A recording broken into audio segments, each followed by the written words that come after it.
Waalaikumsalam warahmatullahi. Saya ucapkan terima kasih kepada Bapak Ibu yang hadir pada sore hari ini, terutama kepada Ibu Dian sebagai narasumber ya Bu ya. Masih semangat Bu ya sampai saat ini Bu.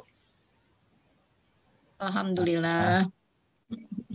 Baik Bapak Ibu, seperti yang kita sepakati kemarin, untuk hari ini kita mendengarkan atau memaparkan RPS dari Prodi IKM, mungkin yang akan diwakilkan oleh Bu Christine. Nanti mungkin kalau ada waktu ya, bisa nambah satu orang lagi Bu ya. Khusus untuk IKM kemungkinan mungkin dua perwakilan ya, tapi kalau kita lihat situasi nanti. Baik, langsung saja Bu ya ke Bu Christine Bu untuk mempresentasikan RPS-nya kepada Ibu. Dipersilakan Ibu. Baik, terima kasih Pak Doni atas kesempatan yang diberikan, dan terima kasih juga selamat sore Bu Dian Indiati atas waktunya sore ini ya Bu. Ya Bu, salam Bu. Bu, mohon izin share mencoba presentasi satu contoh RPS dari Prodi Kesehatan Masyarakat S1 ya Bu. Ya, sebelumnya ini pasti masih banyak kekurangan nih Bu. Sehingga kami sangat senang ada Ibu Dian yang ilmunya sangat berharga untuk kami bisa ke depannya lebih baik ya Bu. Alhamdulillah. Ya, silakan. Ya, terima kasih Bu. Masih muda Bu Christine nih ya. Ya, makasih. Masih muda. Terima kasih Bu. Kelihatan Pak Don? Kelihatan Bu, aman. Baik, makasih Pak Don. Mohon izin Bu Dian dan Bapak Ibu, di sini saya mencoba menyajikan salah satu contoh RPS, yaitu mata kuliah dasar epidemiologi dengan bobot SKS 2 SKS teori, distribusi pada semester 1. Di sini sudah dijabarkan capaian pembelajarannya berdasarkan aspek sikap, aspek pengetahuan, dan keterampilan umum. Selanjutnya, untuk capaian pembelajaran mata kuliahnya di sini ada 15, Bapak Ibu. Yang pertama, mampu menguraikan konsep dasar epidemiologi. Selanjutnya, menginterpretasikan konsep dasar timbulnya penyakit, kemudian menjelaskan riwayat alamiah penyakit, kemudian menjelaskan upaya pencegahan penyakit, kemudian mampu melakukan dan menganalisis ukuran-ukuran kesakitan atau morbiditas, kemudian ukuran mortalitas atau kematian, kemudian ukuran kelahiran atau natalitas, kemudian mampu mengukur dan menganalisis ukuran-ukuran risiko, kemudian mampu menjelaskan studi epidemiologi baik deskriptif, analitik maupun eksperimen. Selanjutnya mampu mengetahui ukuran asosiasi, mampu menjelaskan kegiatan screening, dan yang terakhir adalah mampu menjelaskan surveillance epidemiologi. Dan pada akhir perkuliahan, mahasiswa diharapkan mampu mengidentifikasi satu masalah kesehatan masyarakat serta mendeskripsikannya berdasarkan sudut pandang epidemiologi. Di sini ada deskripsi singkat mata kuliahnya adalah membahas tentang distribusi, frekuensi, dan determinan masalah kesehatan, serta upaya pencegahan dan penanggulangan masalah tersebut untuk meningkatkan derajat kesehatan masyarakat. Sehingga dari capaian pembelajaran mata kuliah tadi, pokok bahasan atau bahan kajian pada mata kuliah ini adalah sebagai berikut ini. Ada 15 yang terdistribusi pada 16 pertemuan atau kurang lebih 16 minggu. Yang pertama, mahasiswa akan diberikan informasi yang jelas tentang RPS, kontrak perkuliahan, serta pengantar epidemiologi pada pertemuan pertama. Di sini kami buat di RPS baik secara luring dan daring itu pada HTP dengan link sebagai berikut. Untuk estimasi waktu pelaksanaan per pertemuan karena teori adalah 2 kali 50 menit. Kemudian pada pertemuan kedua, konsep dasar epidemiologi tadi, Ini materinya ada beberapa sub pokok bahasan. Kemudian yang ketiga, konsep terjadinya penyakit baik menular maupun tidak menular. Dengan ini sub pokok bahasannya. Kemudian pertemuan keempat, menjelaskan tentang riwayat alamiah penyakit serta tingkat pencegahannya. Ini adalah sub pokok bahasannya. Kemudian pertemuan kelima, mempelajari tentang ukuran kesakitan atau morbiditas yang terdiri dari beberapa ukuran seperti proporsi, rasio, rate, incidence, prevalence. Kemudian pertemuan keenam mempelajari tentang ukuran kematian dan kelahiran. Kemudian pertemuan ketujuh tentang ukuran risiko pada kajian-kajian masalah kesehatan. Kemudian pertemuan ke-8 UTS, pertemuan ke-9 topiknya adalah penelitian epidemiologi deskriptif. Dengan sub pokok bahasanya adalah ini. Pertemuan ke-10 adalah studi epidemiologi analitik dengan sub pokok pembahasannya adalah ini. Pertemuan ke-11 adalah studi epidemiologi eksperimental. Pertemuan ke-12 adalah screening, bagaimana men-screening masalah-masalah kesehatan.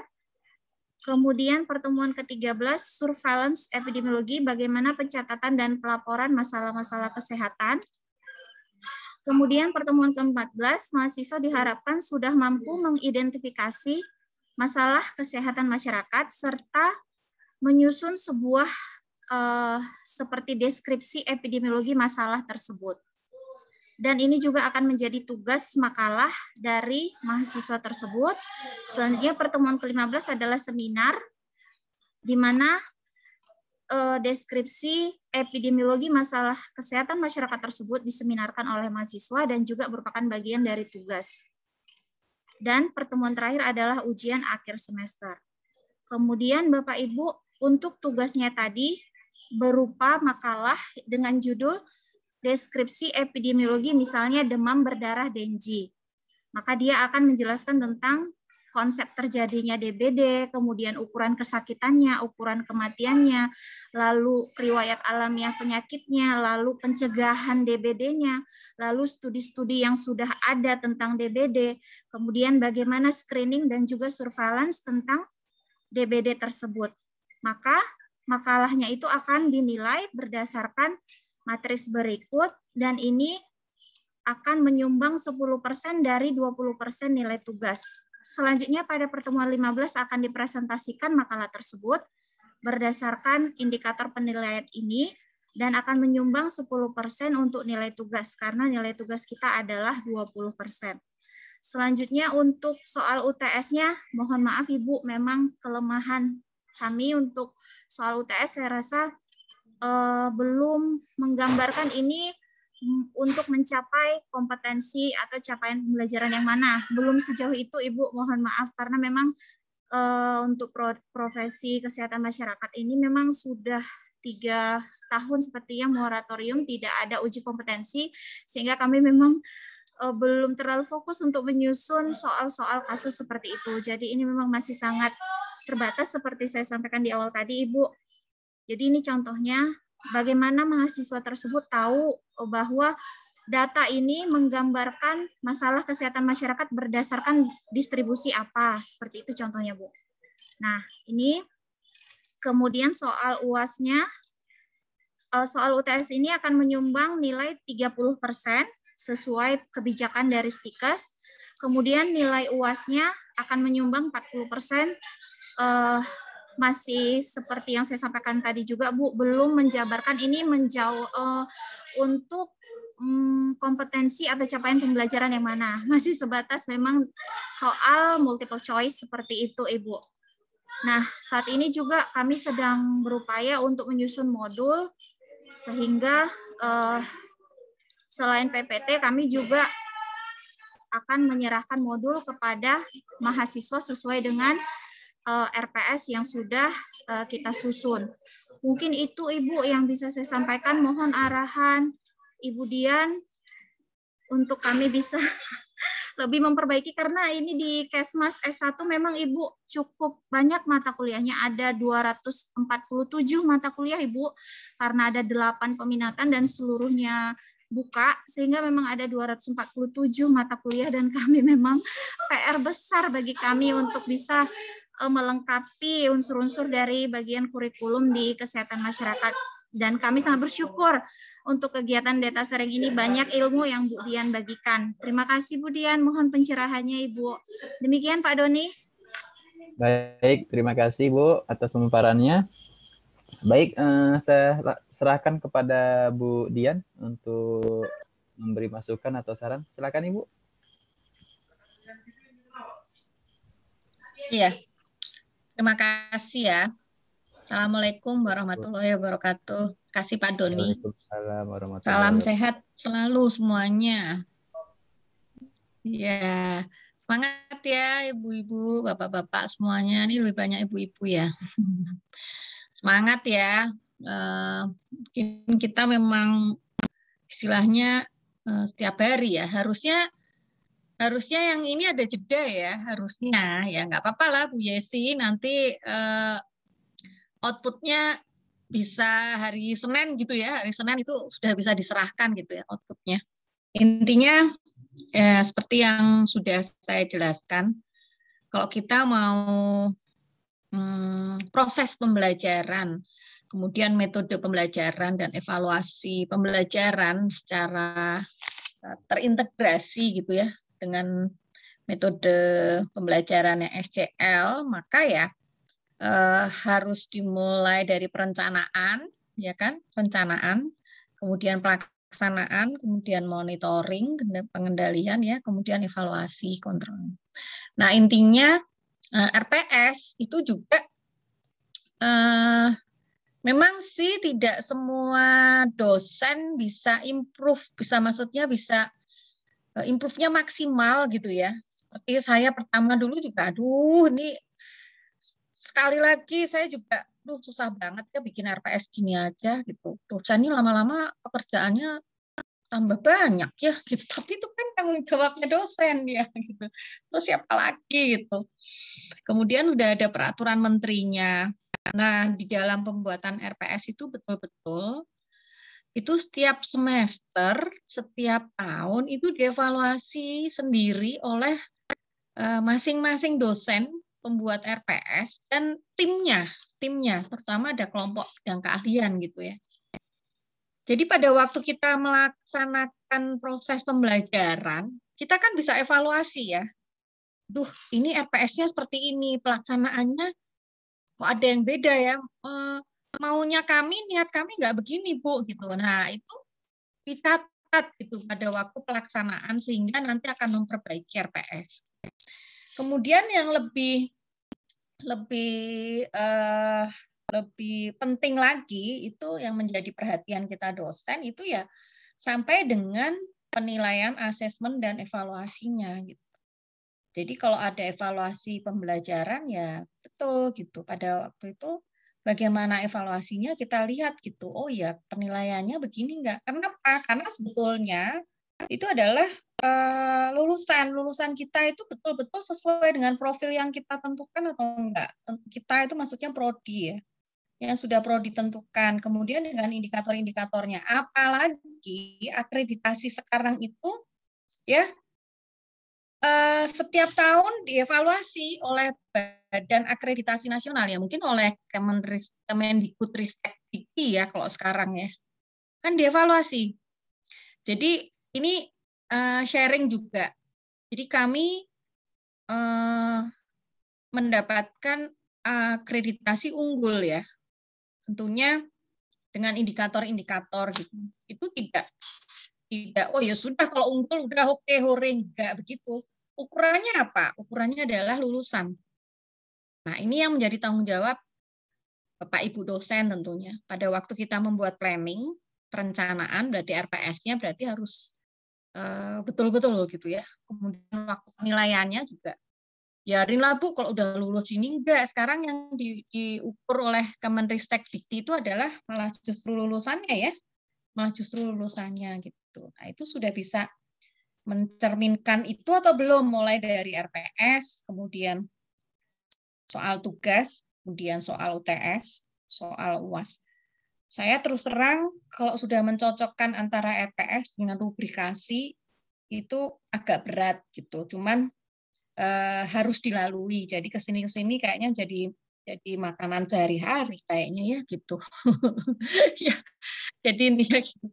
Kemarin juga kami diingatkan mata kuliah ini belum ada setiap CLO-nya katanya gitu. Loh, padahal sudah dimunculkan setiap CLO-nya. Ternyata oh iya ada CLO yang nggak sesuai gitu. Jadi Kaprodinya itu mengevaluasinya detail gitu. Jadi bagus kalau buat saya. Nah, ini tugas dari Kaprodi juga kan gitu mengevaluasi. Ya, intinya gitu kok. Jadi apa ya? Kalau belum ada soal UTS yang seperti saya sebutkan kemarin, sebaiknya itu segera diwujudkan gitu ya, Bu Yesi. Kemudian nanti outputnya di data sharing ini berarti masing-masing prodi itu berapa? 1 atau 2? Nah, silakan Bu Yesi ini. Ya, untuk output masing-masing prodi mungkin 1, Bu Dian. Bu, 1 cukup ya? Ya, berarti. karena ada 6 prodi, nanti mungkin dialihkan yang untuk output yang lainnya, Bu. Karena kita kan luaran kemarin mau mengisi proposal itu 5. Bu Kris mungkin nggak apa-apa sampaikan contoh soal yang ada, Bu Kris, biar nggak masalah. Mungkin salah ya, Bu ya, kita belajar. Oh, nggak apa-apa.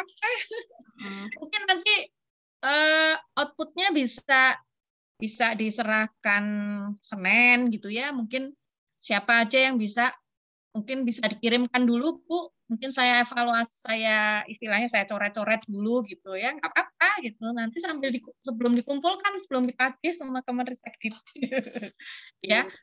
Iya kan, betul? Ya. Memang prodi IKM ini, Bu, karena kan banyak sekali mata kuliahnya. Iya, kok bisa ya? Mata kuliahnya banyak itu gimana, Bu, ceritanya? Karena jalurnya juga beragam, Bu. Ada yang jalur berek gitu, ada yang jalur arek gitu ya. Nah, kemudian mungkin berbeda dengan seperti keperawatan atau kebidanan yang mungkin lebih banyak prakteknya ya, Bu ya. Nah, untuk Kesmas ini mungkin memang lebih banyak teori gitu. Nah, Bu, ya makanya untuk itu kan saya pun dari prodi IKM ya, Bu Dian. Jadi memang kita untuk SCL ini penerapannya itu mungkin belum maksimal gitu. Oh iya, IKM itu lebih banyak teori malah justru ya. Ya. Kalau di sekolah tinggi kesehatan yang lainnya, apakah memang begini juga? 240 mata kuliah. Mohon izin Bu, mohon izin sharing Bu. Kalau di tempat lain, yang negeri khususnya Bu, itu memang seperti itu juga. Karena memang kita ada 8 peminatan Bu. Jadi seperti 8 jurusan, di mana masing-masing jurusan itu pada semester 5 dan 6, kurang lebih 24 mata kuliah, itu berbeda semua Bu, antara satu dengan yang lain.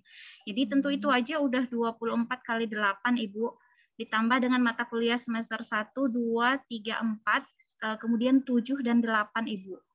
Sehingga begitu banyak. Kalau di swasta memang tidak sebanyak ini, kalau yang saya tahu beberapa swasta ya Bu, tapi kita memang justru ini sangat menjadi daya tarik Bu kepada calon mahasiswa. Dengan dibukanya 8 peminatan, tentu dia bisa lebih banyak pilihan sesuai dengan minat dan bakatnya Ibu. Oh iya, ini mahasiswanya paling banyak ya? Iya, sepertinya Bu. Yes ya? Ya. Nah, kalau kita tetap menggunakan standar SNDIKT, Bu. Kalau yang untuk S1 itu memang tetap 144 SKS ya, Bu Kris ya. Iya, Bu. Memang jumlah mata kuliahnya 240 itu karena banyak peminatannya gitu, Bu. Kalau prodi lain mesti seperti RMIK, bidan, mereka kan sama gitu. Tidak ada peminatannya gitu. Iya, iya. Oke. Silakan Bu, kalau mau di-share lagi.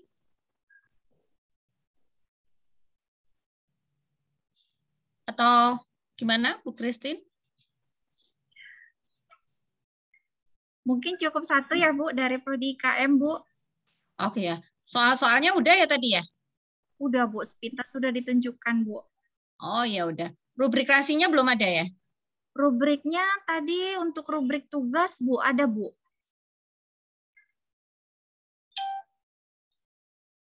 rubrik tugas saja ya? Iya, Ibu. Untuk menilai tugasnya, ini tadi, Bu, untuk makalah. Apakah ini sudah dikatakan rubrikasi, Bu? Mohon pencerahannya, Bu. Ini untuk apa, Bu? Makalah, Bu. Makalah. Oh, makalah tentang apa ini? Bahasa. Tadi epidemiologi DBD misalnya, Ibu. Oh. Kemudian, Bu, makalahnya itu dipresentasikan. Ini indikator penilaiannya.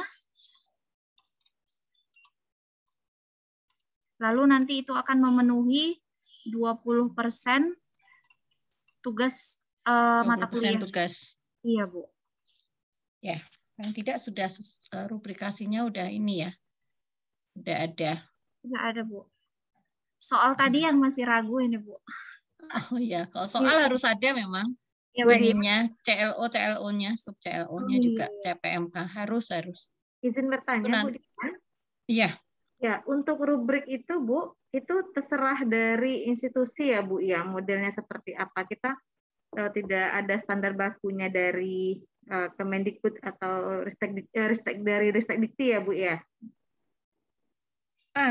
Kalau modelnya bentuknya ada sih ya, Bu, ya kan ada rubrikasi yang mau model apa dulu, yang deskriptif, ada yang kan ada ya itu. Nah, silakan aja digunakan. Tapi kalau format memang tidak ada, Bu. Kalau format tidak ada, itu sesuaikan aja di perguruan tinggi tersebut gitu. Cuman panduannya ada apa yang harus dimuat di dalam rubrikasi itu gitu. Memang mulai dari tugas. Jadi kalau kita memberikan tugas ya harus ada rubrikasinya.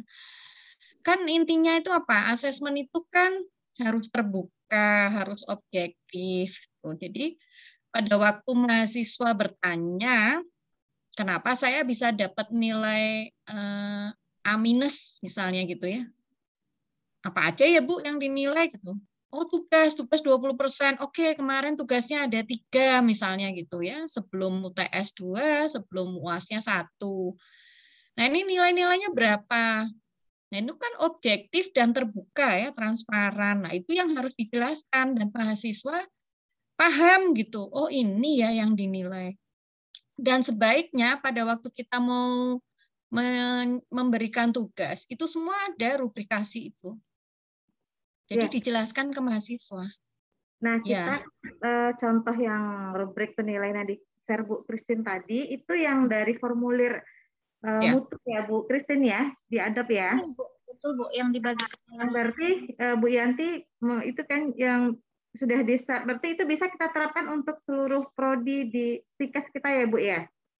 Silakan aja Bu, kalau misalnya punya format khusus gitu ya, format khusus. Cuman kan si dosen ini punya gaya penilaian kan Bu, ya rubrikasi lah istilahnya berbeda. Ini saya nggak mau deskriptif, mau apa? Nah itu sebaiknya tiga-tiganya itu disiapkan Bu formatnya gitu. Jadi kita dari STIKES mungkin dari UPM dari mutunya bisa kita share yang seperti tadi ke prodi. Nah, nanti prodi itu atau dosen bisa mengembangkan sendiri ya Bu Dian ya, nggak harus seperti itu ya? Iya, bisa. Memang dosen yang harus berkreasi ya. Intinya dosen yang tahu apa yang akan dinilai kan ya. Ini saya sampai banyak, sampai bingung. Kemarin saya sudah berikan contoh belum ya rubrikasinya? Nanti saya share deh.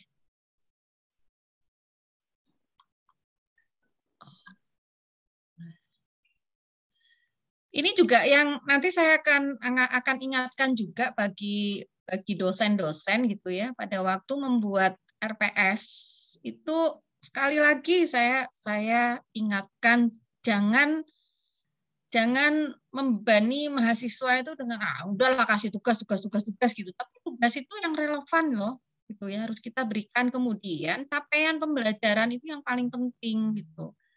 Capaian pembelajarannya ya. Jadi kalau misalnya tadi S1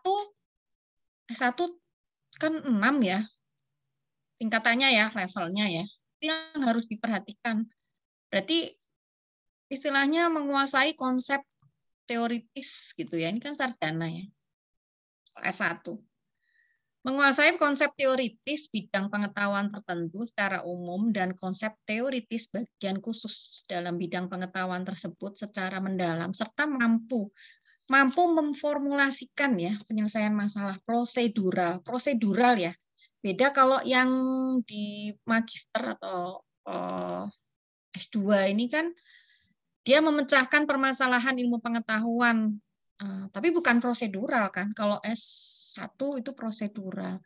Kok di tempat HTP ada profesi ya? Ada ya? Ada, Bu. Nah, ini juga itu harus diperhatikan, berarti kan levelnya di 7 sini. Kemudian kalau diploma, berarti menguasai konsep teoritis bidang pengetahuan tertentu saja secara umum gitu. Jadi hanya umum ya, jadi tidak lebih detail gitu. Ini yang harus diperhatikan Bapak Ibu. Nah, betul nggak sih gitu? Kita sudah menjalankan ini semua. Ini keterampilan khusus. Kenapa? Karena ini akan menjadi kunci ya, istilahnya akan menjadi kunci di dalam penilaian juga kan gitu. Jadi, kemudian di dalam membuat soal tugas dan kemudian soal UTS dan soal UAS. Jadi memang sudahlah kasih kasus saja atau mungkin hanya memberikan tadi seperti apa soal UTS-nya seperti pilihan gitu ya. Pilihannya itu pilihan yang kalau untuk sarjana ya berarti pilihan bergandanya berbeda karena mereka harus menguasai konsep teoritis. Nah, ini yang Bapak Ibu harus perhatikan baik-baik gitu. Intinya betul sih kita cuma membuat soal gitu ya, tapi soal itu harus sesuai dengan yang tadi, sesuai dengan yang di RPS gitu. Nah, pada waktu di RPS pun itu juga kalau kita memberikan TPMK-nya, kita memberikan CLO-nya atau CPMK-nya, itu yang bisa diukur. Diukur di dalam apa? Di dalam penilaian, di dalam evaluasi, di dalam kita memberikan tugas, di dalam kita memberikan soal UTS, di dalam memberikan kita soal UAS. Jadi pada waktu kita menilai itu bisa diukur intinya gitu loh. Jadi kalau yang seperti saya jelaskan misalnya sikap itu kan sikap banyak gitu ya. Nah, yang mana kan gitu ya. Sikap yang bisa diukur aja lah gitu. Jadi jangan yang lain-lain gitu ya. Banyak ya memang banyak sih silakan tapi yang bisa diukur dan sesuai dengan prodi tentunya. Nah, itu aja sih ya. Ini mengingatkan kembali lah, mengingatkan kembali. Ini nanti saya share ya Bu Yesi sebentar ya. Ini ya yang penting gitu. Tadi sikap. Nah, itu apa ya? Selalu kalau saya selalu saya buka rumus ini, selalu saya buka ya. Kemudian selalu saya masukkan di dalam evaluasi ya, istilahnya evaluasi saya itu kalau kuliahan gitu. Nah, ininya gitu.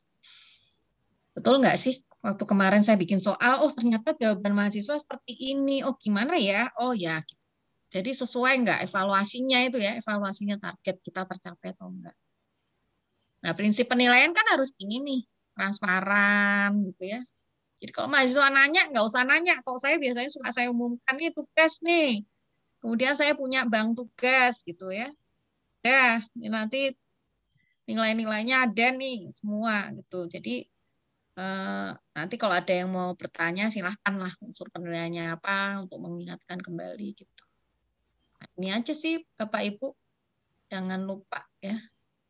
Kriteria sukses untuk mencapai LO itu harus jelas ya. Tuh, intinya gitu. Mau multiple choice boleh ya. Tuh silahkan saja, tapi harus jelas lah istilahnya. Bentar ya, ini sudah. Sepertinya Bu Yesi masih ada memang soal-soal yang belum memasukkan CLO-nya ya. Nah ini yang nanti pada waktu luaran itu soalnya yang sudah harus ada CLO-nya Bu. Kemudian biar bisa kelihatan di RPS-nya Bu. RPS-nya apa, kemudian soalnya apa. Silahkan nanti Bu Christine ya, bisa diperbaiki Bu Christine. Sama yang kemarin siapa ya, katanya janji mau memperbaiki itu. Kemarin lupa saya sampai tuh. Siapa ya kemarin ya? Pak Doni mungkin ingat.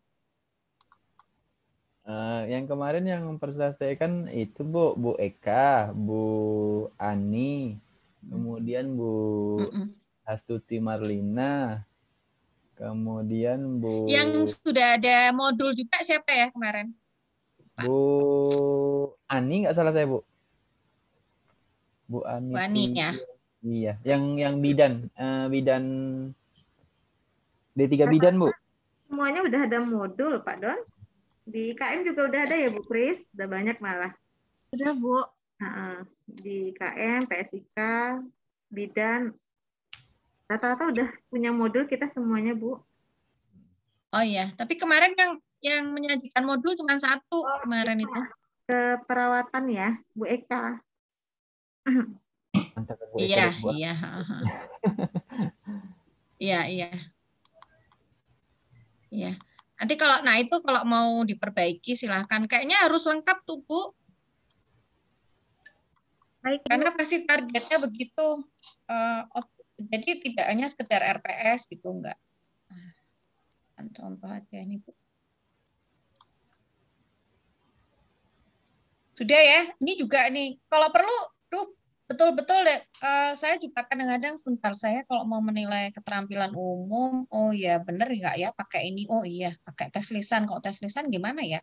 Kok kayak tertulis yang seperti apa ya? Nah gitu ya. Nah ini yang perlu diperhatikan juga Bapak Ibu. Rubrik itu terdiri dari dimensi yang dinilai. Dimensi berarti dimensi sampai dengan indikator sih sebaiknya. Ini kan rubriknya kan modelnya ada banyak ya, ada 3 ya, Bu Yesi. Jadi nanti memang bikin standar aja, kalau mau dibuat standar boleh gitu. Nah ini contoh saja, contoh. Oh ya, rancangan yang disajikan itu teratur, menyelesaikan masalah, dapat diimplementasikan dan inovatif. Tapi kan Bapak Ibu juga harus punya ukuran, standar ukuran yang dimaksud inovatif itu jawabannya seperti apa. Nah, itu yang dimensi, tapi kemudian diterjemahkan kembali ke dalam indikator. Kalau saya terjemahkan lagi ke dalam indikator. Jadi membaca jawaban itu asal ada indikatornya ini berarti sudah gitu. Saya berikan nilai, berarti itu inovatif gitu. Itu aja. Ya. Nah, ini skor-skor ini kan Bapak Ibu ya yang menentukan ya skor-skor ini. Silakan kalau kemarin saya bilang, saya kalau tugas saya nggak pernah ngasih di atas 90 gitu. Maksimal tuh nilainya 90 aja. Nah, tapi kalau di perguruan tinggi lain, misalnya di HTP, misalnya memberikan nggak apa-apa, Bu, 100 ya silahkan aja. Tentunya itu juga tergantung dari masing-masing dosen sih ya sebetulnya. Tapi kalau standarnya ini 5, kemudian HTP mau buat butuh silahkan ya, nggak masalah. Nah, ini kan yang holistik ya. Pakai komentar, pakai catatan gitu. Nah, kalau saya lebih senang yang ada ukurannya jelas gitu ya, ada indikatornya.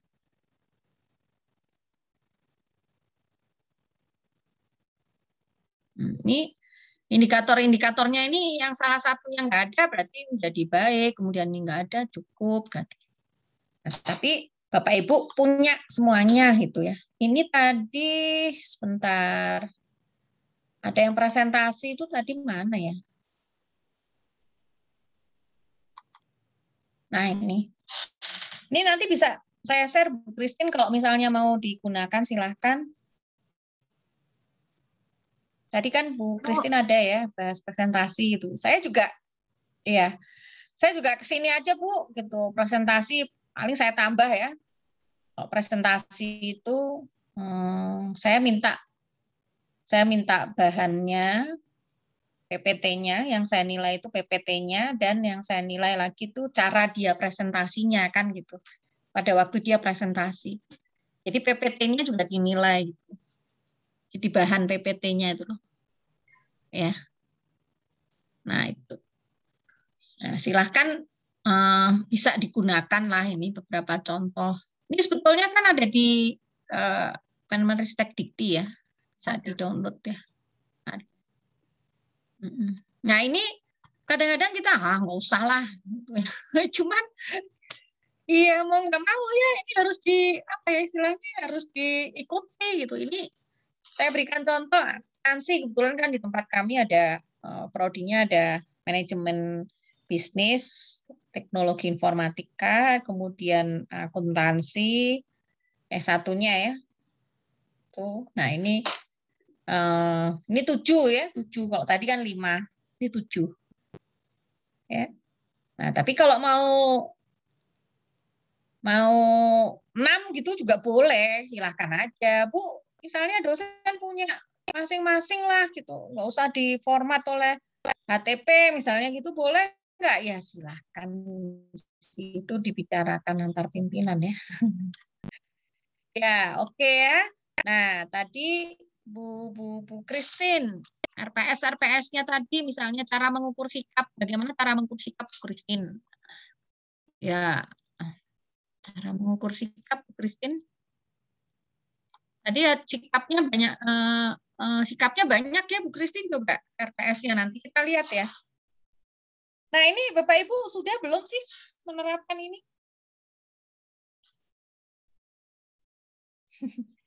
Kayaknya kalau di teori aja nggak mungkin ya pakai olahraga gitu. Bisa nggak? Bisa aja, karena ada unsur disiplin, sportif. Jadi bisa sebetulnya kita mengukur sikap, silahkan Bapak Ibu. Cuman intinya apa yang sudah kita cantumkan di RPS itu harus konsisten gitu. Intinya bisa diukur ya. Walaupun hanya sekedar nulis, copy paste dari teman gitu ya Bapak Ibu ya, ternyata kita dosen harus konsisten, belajar konsisten. Nah, ini silahkan nanti kalau ada yang mau ditanyakan boleh. Nah, kalau misalnya Prodi Bu Eka kemarin ada yang mau sudah direvisi, Bu, saya sudah revisi, silahkan mau ditampilkan gitu ya, atau Bu Christine mau menampilkan lagi yang lainnya boleh. Bu, saya Eka, Bu, mohon bicara, maaf permisi sebentar. Kemarin kan waktu saya belum selesai semua dipresentasiin, Bu, baru satu penilaian. Apa boleh saya presentasiin lagi, Bu?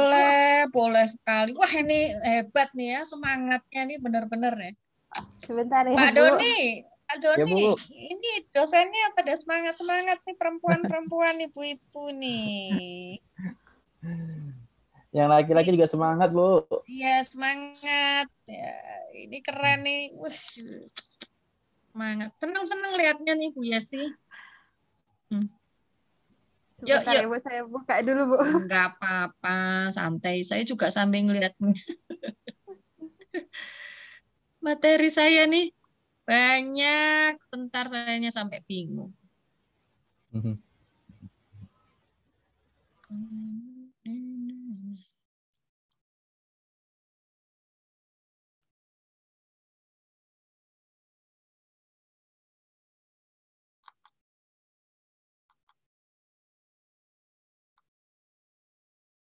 Bapak Ibu, taksonomi Bloom jangan sampai ini ya. Jangan sampai bosen ya Bapak Ibu, taksonomi Bloom itu. Nah, ini yang bisa jadi ukuran Bapak Ibu. Mahasiswa S1 misalnya kan gitu ya. Mahasiswa S1 kan hanya mengingat dan memahami ya. Kalau mengaplikasikannya itu yang sederhana, tapi tidak mengaplikasikan secara analisis gitu seperti S2 enggak ya. Nah, ini kan kata kuncinya aja sebetulnya untuk melakukan penilaian di sini aja. Saya kalau bikin RPS ya sudah, intinya memilih. Mereka berarti harus mengingat dengan cara apa? Oh, memilih, oh menunjukkan. Ya. Oh, mengenali caranya gimana ya untuk menilai, nggak bisa untuk asesmennya misalnya gitu. Kalau Bapak Ibu susah untuk asesmen mengenali ya jangan digunakan gitu. Tapi kok Bapak Ibu bisa, oh kira-kira bisa menentukan gitu ya. Kalau menentukan kan bisa ya 1, 2, 3, 4 gitu. Dari 4 itu nanti yang paling berpengaruh yang mana misalnya gitu. Kalau metode, oh 4-4-nya, oh berarti dia bisa menentukan. Jadi terdiri dari apa aja, itu dia bisa menentukan. 1, 2, 3, 4, 5, Bu, terdiri dari ini. Misalnya fungsi manajemen kalau di saya ya. Fungsi manajemen itu ada planning, organizing, kemudian actuating, kemudian ada controlling, berarti dia bisa menentukan. Sudah, tapi tidak menjelaskan ya. Paling tidak itu dulu kan gitu. Menunjukkan, oke, dia bisa menunjukkan. Kemudian baru di sini nih memahami. Memahami berarti dia harus bisa memberikan contoh. Jadi kalau buat soal Bapak Ibu, ya kalau dia paham itu dia bisa memberikan contoh. Jadi setelah saya mempelajari taksonomi Bloom sini, saya memang kalau bikin soal itu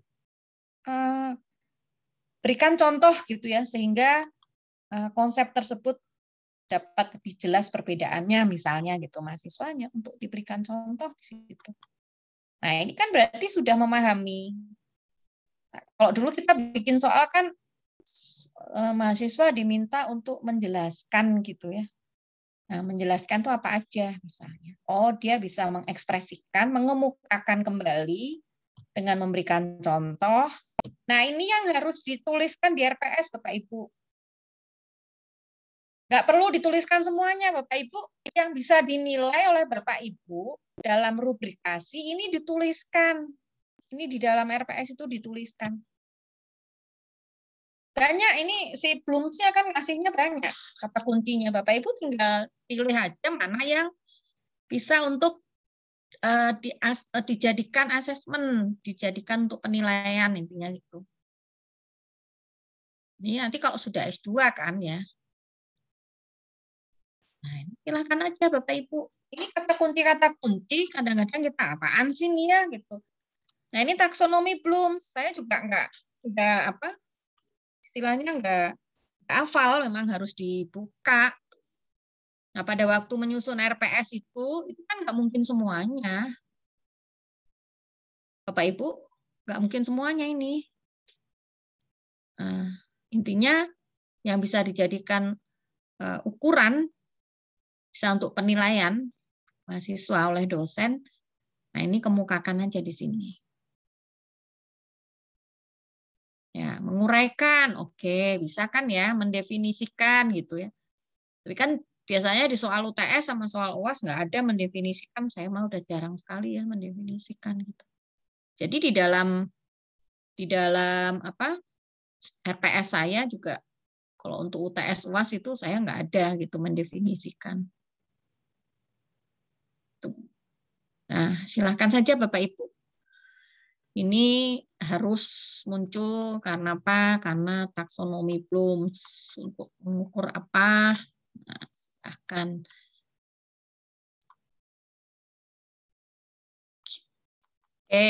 Nanti sambil nunggu Bu Eka. Ya. Gimana Bu Eka? Nah, ini kan Bapak Ibu juga sudah paham ya pasti ya, mengukur sikap, penentuan sikap. Nah, ini. Ya, Bu Eka sudah siap? Ini kenapa saya keluarkan lagi? Kenapa? Karena mengingatkan kembali saja Bapak Ibu, mungkin jangan bosan, karena kalau saya juga nggak akan bosan ini dengan taksonomi Bloom sini. Saya buka-buka lagi gitu. Semua ya saya buka lagi. Ini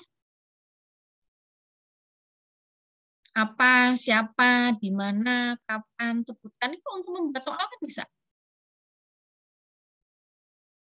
Nah, Bapak Ibu kalau misalnya tadi untuk melihat pemahaman, memang saudara diminta untuk menjelaskan bagaimana, nah gitu ya. Ini juga untuk mengingat itu kita menilainya dengan cara, nah ini kata-kata kunci lah istilahnya gitu yang sudah diberikan oleh Bloom ya. Bagaimana membuat soal. Jadi targetnya kalau S1 ya jangan cuma apa, siapa. Kadang-kadang bikin soal gampang gitu ya. Sebutkan kapan, nah itu untuk mengingat kembali. Nah ini contoh-contoh saja Bapak Ibu, tapi memang harus sesuai lah intinya gitu. Kalau saya buka lagi sesuai enggak ya ini?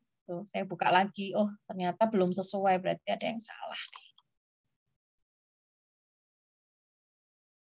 Ya, oke Bu, sambil ini ya, sambil apa?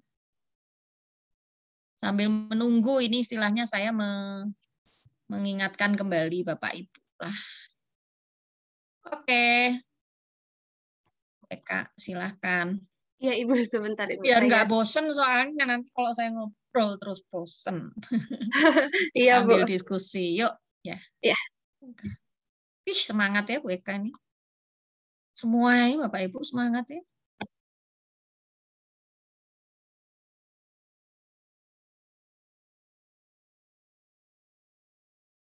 Ini kemarin Bu, kemarin karena sinyalnya jelek ya Bu, jadi belum selesai, belum sampai ke soal juga saya mempresentasikan.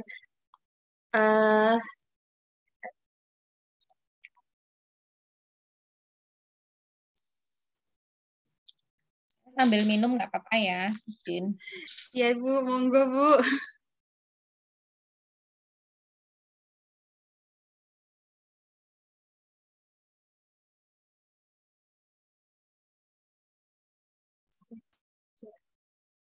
Ini yang soal kami, Bu.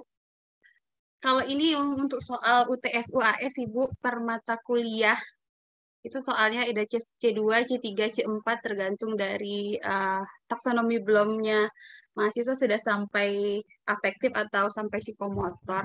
Ini biasanya dari jumlah ini yang 60 ini sekitar 20 itu untuk persiapan soal make up test atau SP jika nanti ada mahasiswa yang mengulang, Ibu.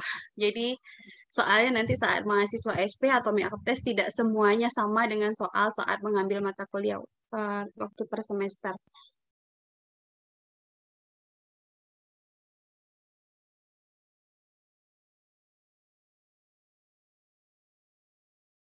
Bu Eka, maaf, itu untuk apa Bu yang nih tadi barusan? Oh, ini Bu, soal Bu. Untuk soal MCQ UTS, suara saya jelas Bu. Oh, jelas sekali. Kadang kalau di rumah nih sinyalnya suka hilang timbul. Jelas ini Bu, aman. Jelas sekali. Berarti ini soalnya ada berapa soal Bu jumlahnya? Ini untuk UTS ini saya 60 soal. Bu, cuman 20 soal itu soal cadangan. Biasanya kalau mahasiswa nilainya jelek untuk make up test atau nanti ada mahasiswa mengambil SP itu untuk soal SP. Jadi tidak full semua dari soal dari ini dikeluarkan lagi yang sama gitu maksudnya, Bu. Ini bank soal ya, Bu?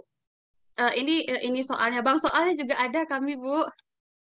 Enggak. Ini maksudnya 60 soal itu tidak, maksudnya dikeluarkan untuk satu kali UTS? Enggak, Bu. 40 satu kali UTS, Ibu. Yang 20-nya 20-nya sebagai bank soal. Nanti jika saat di akhir setelah nilai keluar ada mahasiswa yang tidak lulus nilainya, Ibu, nanti bisa diadakan make up test. Atau nanti kalau lebih banyak lagi jumlahnya terlalu banyak, misalnya mahasiswa yang tidak lulus, nanti akan ada SP, misalnya SP untuk perbaikan. Jadi soal itu yang dipakai, Bu. Jadi tidak soal yang sama saat mereka mengambil mata kuliah pertama kali yang diberikan. Ini pilihan ya Bu ya soalnya? Iya, soal kami MCQ, Bu, karena kebetulan mahasiswanya kan uji kompetensi, Bu. Jadi memang membiasakan mahasiswa mengerjakan soal-soal kasus seperti itu, Bu. Oh, ada uji kompetensi ya, Bu? Ada, Bu. Jadi memang dibiasakan mahasiswanya dari sekarang, Ibu, karena memang kalau uji kompetensi keperawatan soalnya kasus ya, Bu, ya, analisis memang jadi sudah harus dibiasakan juga. Biasanya soal ini nanti saat mahasiswa praktek di lapangan, saat profesioners, Ibu, di akhir gerbong atau di akhir stase mereka akan ada tryout kan, Bu. Jadi ini juga soal ini bisa dipakai untuk soal tryout mahasiswa sebelum mereka uji kompetensi dari UKMI-nya, Bu, itu sih.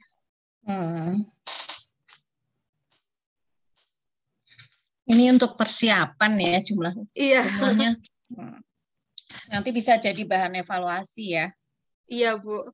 Oke, sekarang bentuk soalnya. Bentuk soalnya. cara seperti itu ya Bu Eka, maka alhamdulillah mahasiswa Presika itu UKOM-nya 100% Bu, lulus semua. Iya Ibu. Alhamdulillah. Beberapa tahun ya Bu Eka ya? Tahun ini yang 100% Bu, tahun sebelumnya sekitar 90-an Bu, ada 1-2 yang tidak lulus. Ini untuk ini ya, monitoring dan evaluasi ya. Iya. Sebentar Bu, saya yang soalnya. Iya, Bu. apa? Contoh soalnya.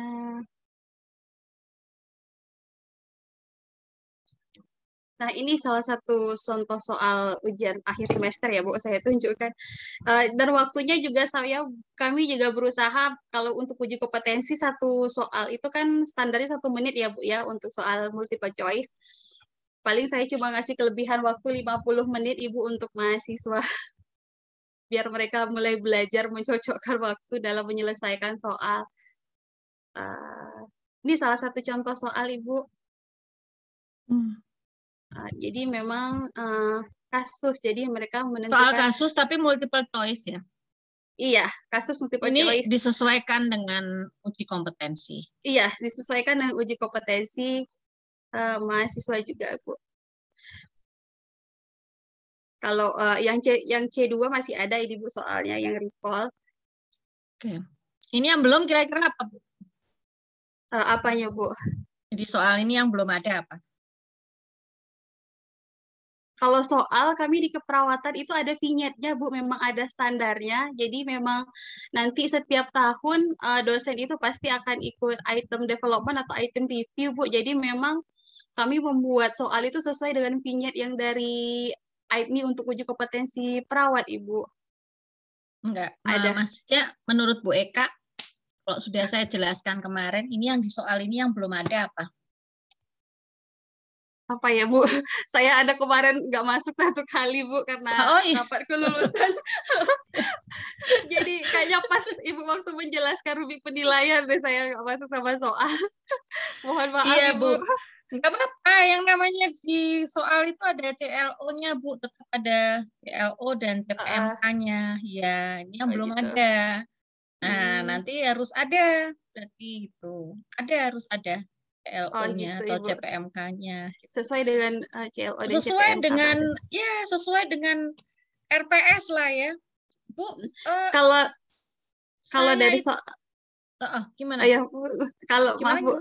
Kalau soal nomor 4 ini, kalau keperawatan gerontik sesuai dengan CPMK yang ketiga ini, Bu, mereka sudah bisa menentukan intervensi yang tepat dalam membuat asuhan keperawatan. Tapi ya, sip. Mantap. Bu Eka mantap. Sekarang kita lihat, Bu. Ini betul-betul ya. Kayaknya kalau nggak onsite tuh nggak bisa gimana ya, nggak bisa langsung memperlihatkan gitu ya, nggak apa-apa sih. Ya, Bu. Mudah-mudahan bisa jelas. Jadi gini, bisa nggak di tag lagi, Bu, sekarang soal ini soal UTS. Ini soal UAS, Ibu. UAS, oke. Iya. Yang soal UTS ada nggak, Bu? Ada, Bu. Oke.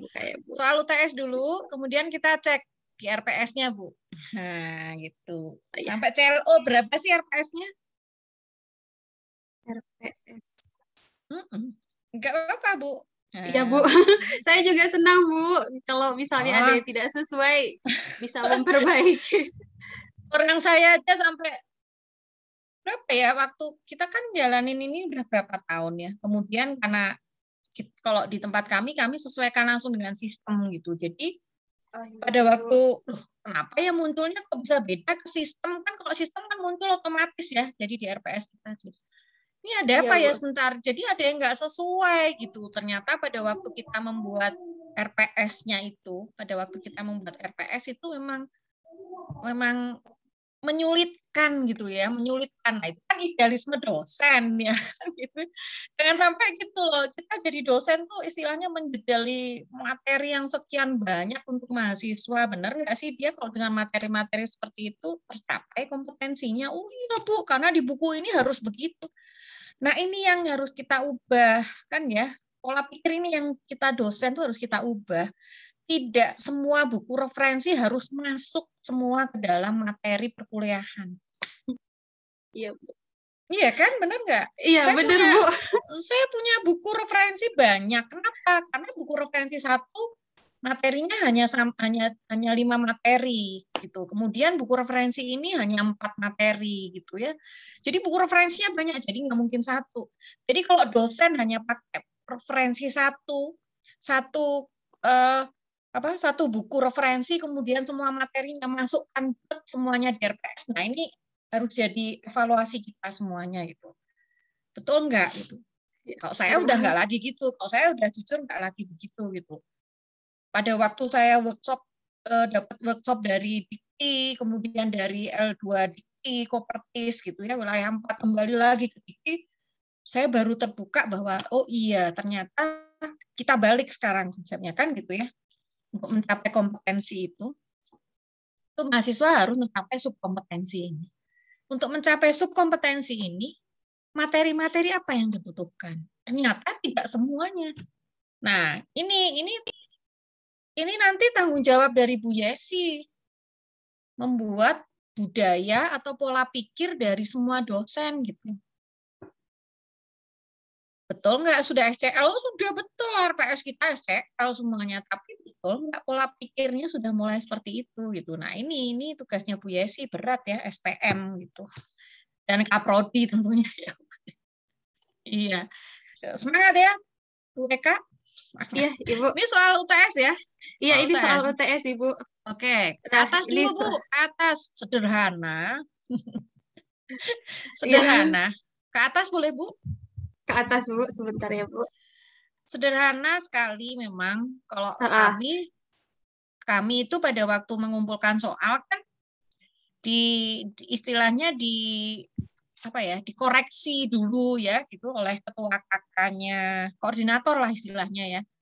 Kemudian soal tersebut dikoreksi, dievaluasi juga oleh di-checking ya istilahnya gitu oleh Kaprodi gitu. Jadi Kaprodi itu cek ini nggak ada CLO-nya, nggak ada CLO-nya dikembalikan gitu. Nah ini yang penting juga ini CLO-nya harus muncul, mahasiswa itu harus tahu. Oke Bu, ini kalau di dalam RPS? Di dalam RPS masuk CPMK 1 Ibu. Masih ini semua CPMK 1 semua. Enggak, ini kayaknya ini sampai sudah masuk ke CPMK 2 Bu di UTS yang ini. CPMK kebetulan di Gerontik ada 3 ya Bu, ada 1, 2 dan 3. Yang 3 itu udah full aplikasi, jadi memang mungkin soalnya kasus sama lebih ke afektif sama psikomotor. Kalau ini kan masih review ya Bu ya, kategori usia, tapi tetap dipakarkan menggunakan kasus. Oke, berarti nanti munculkan ya Bu CPMK atau CLO-nya di sini di setiap soal. Iya. Atau baik, Ibu. Di atas juga boleh, Tapi kalau di tempat kami sih setiap soal Bu muncul CLO, CPMK sama nggak apa-apa, itu. Jadi mahasiswa tahu soal ini untuk mencapai subkompetensi yang mana. Oh iya, baik Ibu. Jadi mahasiswanya tahu ya Bu ya. Iya, dosennya juga mungkin belum tahu juga ya, karena yang bikin RPS-nya bukan dia. Gitu. Iya Bu. Loh bener ya. Maka kalau di tempat kami yang namanya koordinator itu berat, tugasnya koordinator itu mata kuliah itu berat gitu. Kebetulan kalau di keperawatan koordinator juga masuk jadi tim teaching Bu. Jadi oh iya pasti harus, iya harus. Jadi ini kan tugas koordinator iya, itu. Bu. Mengecek soal sudah sesuai apa belum kalau sebelum ujian. Memang Ibu disesuaikan dengan pemetaan soal tadi, Ibu. Iya. Yang saya paparkan di buku panduan. Tapi biasanya karena dosennya memang sudah ikut pelatihan semua ya Bu, dan rata-rata memang soalnya sudah dimasukkan untuk soal uji kompetensi dan sudah pada di-review. Jadi nggak terlalu berat sih sekarang Bu. Dulu di awal iya Bu, sampai dulu saya jadi UPM Prodi bikin analisis soal Ibu. Layak atau tidak layak soalnya dulu Bu. Ada analisisnya, tapi sekarang udah nggak pernah lagi. Bagus itu, tapi sebetulnya analisis itu juga nggak usah susah-susah ya, tapi pakai yang prinsipnya taksonomi belum saja sebetulnya gitu. Iya. Ini CLO-nya tetap harus dikeluarkan ya Bu, CLO Iya Bu, dan CLO, CPMK-nya. CLO dan CPMK. Kemarin kami juga ada mendapat masukan waktu evaluasi kurikulum Ibu dari dosen UGM kebetulan terkait soal itu memang sebelum ini harus dilihat dulu sama koordinator sudah sesuai belum dengan pemetaan yang dibuat di RPS dan modul pembelajaran yang diserahkan kepada mahasiswa. Kayak gitu kemarin saran dari beliau juga Bu, harus ada timnya katanya seperti itu Bu. Iya. Iya Bu, harus ada. Wah, kalau dosen itu kan tinggal ngajar ya sebetulnya, tapi memang sebelumnya mereka harus paham juga bahwa ini SCL gitu, SCL-nya ya seperti ini. Karena kalau dosen nggak terbiasa ya susah juga ya. Tuh. Iya Bu. Oke, RPS-nya berarti sampai CPMK 2 ya Bu? Yang 1 dan 2 ini masih CPMK 1 Bu. Saya buka RPS-nya dulu ya Bu ya. Oke. Yuk. Ini kebetulan nggak saya gabung ini Bu, maaf. Jadi bolak-balik. Nggak apa-apa.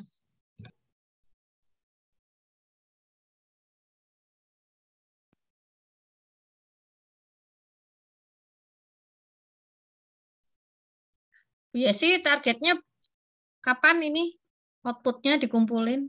Yang jelas pada waktu Monev harus sudah jadi aja ya. Saya mah fleksibel. Ini masih di ya maaf Ibu. Nggak apa-apa. Yuk, tadi sambil nunggu. Ya ini Ibu yang CPMK 1 Bu mampu memahami konsep dasar keperawatan gerontik. Jadi konsep dasarnya mulai dari membahas gerontik batasan lansia, ini salah satunya perkembangan. Kemudian tadi kalau di soal yang nomor 2 terkait perubahan fisik ya Bu. Itu tadi salah satunya perubahan fisik kognitif itu masuk di nih Bu.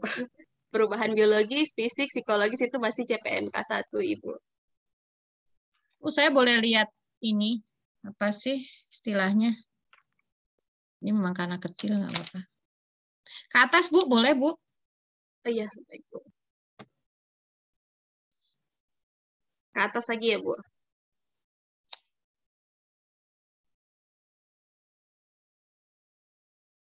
Referensinya banyak banget ya. Iya Bu, di buku kurikulumnya udah ada referensi banyak Bu, dan ada buku yang dikasih label wajib dan utama juga Bu. Ya, ini ya memang begitu. Oke, Bu, Ibu mengukur sikap pakai apa Bu? Mengukur sikap maksudnya Bu untuk di soal Bu? Di atas kan harus ada. Oh iya, kita yang di atas. mengeluarkan CPMK. Yang sikap yang ini. Iya, itu kan harus bisa dinilai gitu loh. Di sini iya. harus bisa dinilai. Ini ada.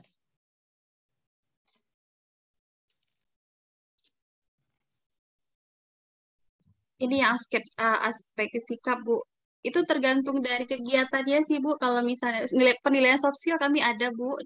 Nanti di belakang buku panduan ada juga format penilaian soft skill. Dan untuk setiap kegiatan kayak tutorial juga akan ada nanti menilai sikap. Saat role play juga ada nanti yang menilai sikap Ibu di format penilaiannya. Oke, sekarang Ibu kalau mau menilai sikap, itu masuk di soal UTS, soal UAS atau enggak? Masuk Ibu, tapi bentuknya kasus. Oke, terus menilai sikapnya seperti apa? Bisa dicek di rubrikasi Bu? Di rubrik soal Ibu. Rubrikasi aja Bu. Iya, rubrikasi. Jadi setiap tugas, setiap soal UTS, setiap soal tugas itu ada rubrikasinya kan gitu. Nah, itu misalnya gini, soal tugas pertama itu berarti yang diukur adalah sikap 1 misalnya tadi sikap 1 dari RPS Bu, di RPS-nya. Apakah semua sikap ada berapa tadi? Yang akan dijadikan ukuran ada berapa sikapnya?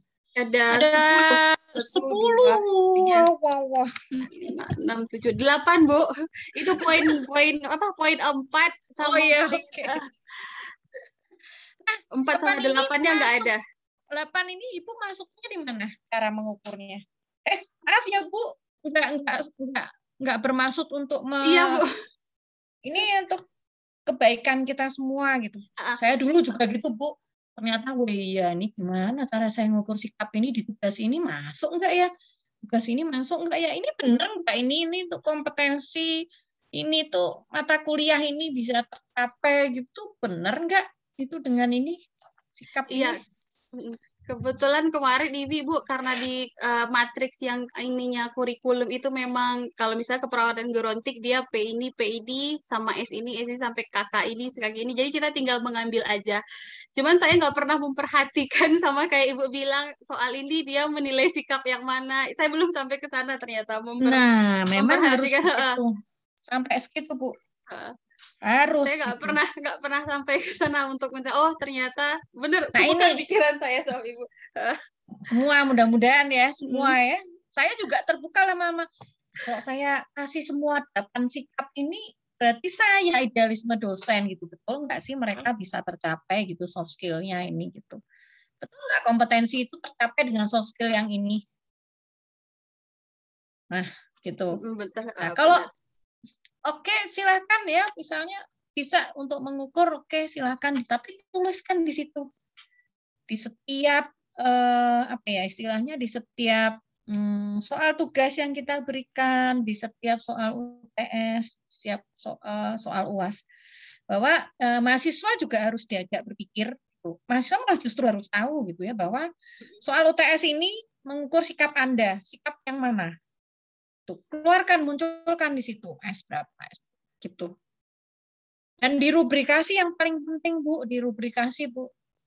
Nah kalau sekedar di RPS dimunculkan di sini, tapi rubrikasinya nggak ada, berarti nah ini yang saya katakan berarti metode pembelajarannya itu nggak konsisten gitu ya dengan evaluasinya. Jadi nggak mulai dari nggak mulai dari perencanaan, pelaksanaan, monitoring, kemudian evaluasi kan gitu. Nah, harusnya kan seperti itu ya, konsisten gitu RPS-nya. Nah, nggak apa-apa, nanti kan revisi ya setelah data sharing. Kemudian yang namanya P itu jangan ini Bu, itu memang dari prodi Bu kalau PLO. Jadi memang mau nggak mau harus begitu ya. Kalau prodi kan yang merumuskan prodi itu. Baru keterampilan khususnya itu baru keterampilan umum ya. Keterampilan umumnya mana Bu? Ini ya. Ini dari asosiasi ya. Iya Bu. Tuh memang banyak banget gini ya Bu ya. Iya Bu, banyak banget memang Bu. Asosiasi jadi, apa? Asosiasi perawat, asosiasi nurse Ibu. Asosiasi nurse. Oh, memang ada ya. Iya ada gitu Bu. Ya. Makanya karena tadi ada uji kompetensi itu ya. Iya, uji kompetensi perawat Ibu. Banyak sekali ya. Oke. Ya. Terus CPMK-nya ada? CPMK ini Bu, CPMK-nya 1-3. Ada 3 CPMK Ibu. Ini S1 kan? Iya Bu. Ini S1 Ibu. Tapi udah semester 7 Bu. Oh iya, nggak apa-apa. Sudah persiapan untuk profesi nurse, jadi memang sudah harus lapangannya ini kebetulan mata kuliah akhir yang Bu, jadi memang sudah harus bisa, dan mereka ada preklinik juga sebelum setiap mata kuliah yang harus turun ke rumah sakit. Nanti di akhir semester mereka ada turun ke rumah sakit Ibu, turun ke lapangan.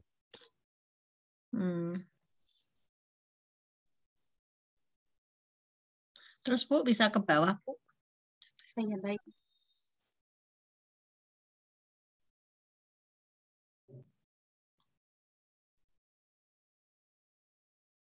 Ini sudah per mata kuliah Ibu. Tapi ini masih yang teori Bu. Kebetulan karena kami memang teori SKS praktikum dan SKS teorinya dipisah Ibu. 3 teori 1 praktikum untuk mata kuliah ini. Jadi teorinya ada 14 kali pertemuan, praktikumnya juga ada 14 kali pertemuan.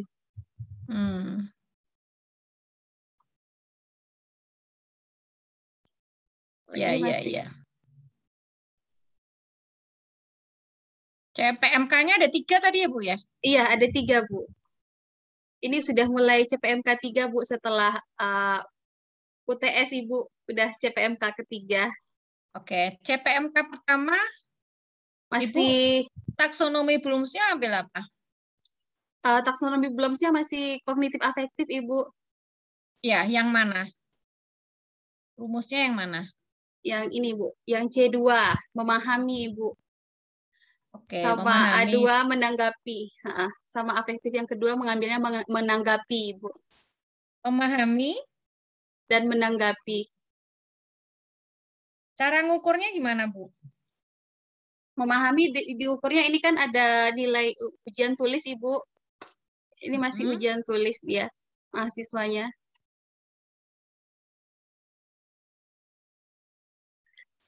PR saya berarti terkait afektif ya, Bu. PR semua ya. Iya.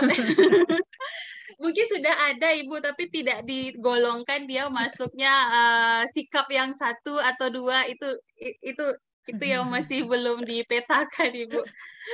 Dibuat matriksnya. Iya, iya. Iya. Memang harus sih, kadang-kadang kita males tapi mau nggak mau ya. Jangan Iya, males lagi gitu. Ibu yang memahami yang mana, Bu? Yang akan dijadikan indikator ukurannya. Apakah termasuk memberi contoh? Nah, itu harus diuraikan, Bu, di RPS-nya. Memahami itu yang konsepnya taksonomi Bloom kan banyak. Nah, Ibu apakah mau menggunakan indikator? Semua ya, semua nantinya apakah mau menggunakan indikatornya yang menggolongkan, yang mendemonstrasikan, yang membedakan. Nah, itu yang mana itu harus dijelaskan. Jadi mahasiswa kan biar lebih paham gitu. Intinya biar lebih paham lah. Sebentar ya. Iya, baik, Bu.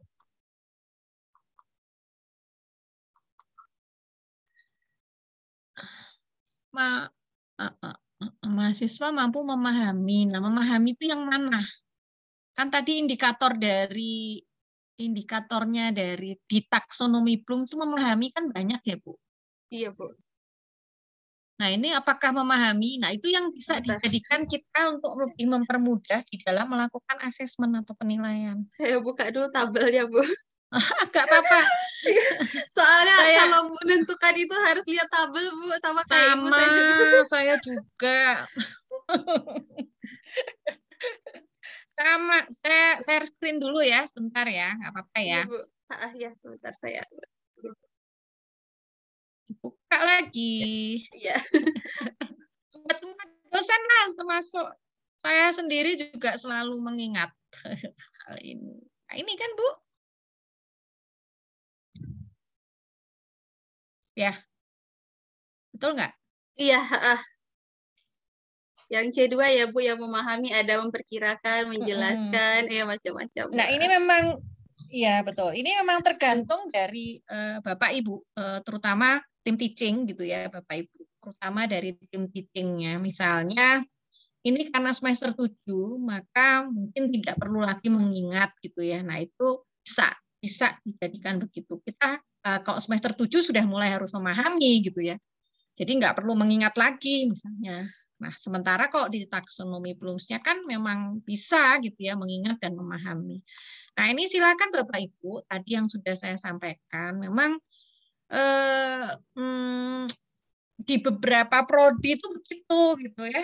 Kadang-kadang ini dilupakan gitu pada kok saya tempel, Bu. Saya tempel nih taksonomi Bloom's yang ini. Saya tadi lagi nyari untuk yang mengukur sikap sebentar ya. Jadi saya tempel, Bu, ini di sini. Ini di meja di kantor saya di kampus, kemudian ada di meja belajar saya, meja kerja saya di rumah gitu. Ini taksonomi Bloom ini saya tempel gitu ya. Memang nggak untuk dihafalkan, tapi lama-lama hafal juga ya, karena ditempel. Nah, Bapak Ibu mau mengambil indikator yang mana? Ini bisa dijadikan untuk asesmen, Bapak Ibu. Lebih mempermudah lah sebetulnya. Nah, ini. Kok saya selalu memberi contoh. Jadi pada waktu Bapak Ibu membuat rubrikasi, enak sekali. Pakai aja indikator-indikator ini. Iya kan? Betul nggak? Nah, kalau semester 7 mungkin sudah mulai menghubungkan gitu ya. Mereka sudah bisa mulai menghubungkan gitu. Semester 7. Mungkin kalau semester 1 belum. Nah, itu kesepakatan aja dari tim teaching ya Bapak Ibu semuanya itu nggak apa-apa kok misalnya gitu ya silakan tuh. Oh sudah bisa membedakan gitu. Jadi kok saya soalnya itu berikan contoh sehingga jelas perbedaan antara planning dengan organizing, misalnya antara planning dengan antara organizing dengan staffing. Organizing dan staffing itu bisa sama, bisa berbeda. Nah, berbedanya di mana? Nah, misalnya gitu ya. Nah, pada waktu di RPS-nya ada nggak nih? Ada. Oke, berarti kita bisa dong melakukan penilaian kan gitu ya ke mahasiswa karena mahasiswa bisa memberikan contoh. Nah, ini masuk di rubrikasi. Mempermudah Bapak Ibu semuanya. Nah, memang kadang-kadang pada waktu kita apa sih taksonomi plus ini ya, dulu waktu saya workshop pertama itu apa sih? Ternyata pada waktu kita praktek di dalam pembuatan RPS, oh iya ini ya. Kemudian pada waktu membuat RPS kita belum terbayang sama sekali. Nah, pada waktu kita ngajar ya, perkuliahan dimulai gitu. Ya juga ya, kita waktu mau kalau kaprodinya sama SPM-nya Kaprodi sama SPM-nya biasa-biasa aja juga tidak memahami hal ini ya mungkin lempeng-lempeng aja ya kalau kita RPS misalnya gitu. Tapi kalau kebagian kaprodinya yang betul-betul paham gitu ya, wah ini kok bisa ya ada di RPS tapi jadikan ukuran di penilaian gitu ya, bobot penilaian pada waktu UTS gitu. Nah ini sempat ditanya misalnya sama prodinya, wah ini keren banget ini prodi yang kayak gini ya. Nah ini bapak ibu-ibu jangan apa ya istilahnya, kalau ada prodi bapak ibu yang seperti itu jangan dibenci ya bapak ibu. Itu sedang menjalankan tugas intinya mengevaluasi. Nah ini yang bisa dijadikan indikator di dalam asesmen. Pada waktu kita di RPS disampaikan ini. Kemudian pada waktu di pembuatan soal tugas itu juga dimunculkan kembali gitu ya. Kemudian pada waktu soal UTS dan soal UAS. Memang sih mahasiswa kalau sama RPS kayaknya nggak begitu antusias, tapi kalau saya latih, saya motivasi mahasiswa paham tentang RPS. Mereka nggak perlu paham tentang cara membuat, tapi paham RPS ini apa. Nah itu kan SCL sekali itu. Mahasiswa sampai harus paham juga tentang RPS. Gitu. Jadi pada waktu proses perkuliahan, pembelajaran itu betul-betul engage-nya tinggi ya. Tidak sekedar seperti yang kasus di Budasrida ya waktu S2 gitu. Wah, kalau yang pada kuliah ini kan udah pada bekerja, suruh cari materi males gitu ya. Memang nggak cari materi sih, sebetulnya materinya sudah ada, tapi mungkin diminta untuk menambah kan gitu ya.